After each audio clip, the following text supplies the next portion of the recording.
Hi guys! So for today's video, samahan niyo ako mag-straight ng buhok. So for today's tools, ang gagamitin natin ay itong Max Styler. Sa Yellow Basket ko siya nabili guys dito sa TikTok.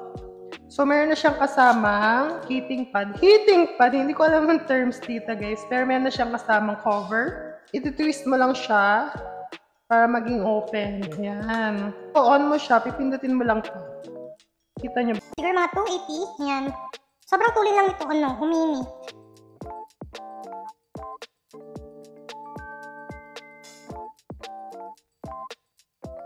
Straight na siya agad, guys. Hi guys, so yun, off camera, tinapos ko yung half ng ulo ni client, ni mannequin. So ito na yung straight. Ito na yung result. Gamit itong Max Styler natin. Straight na siya, guys. Para ka nagpa-rebond. Ito yung hindi natin in-straight. Yung kabilang side. Yan. Ayun lang guys. Kung gusto nyo, yan. Alam niyo kung nasan yan.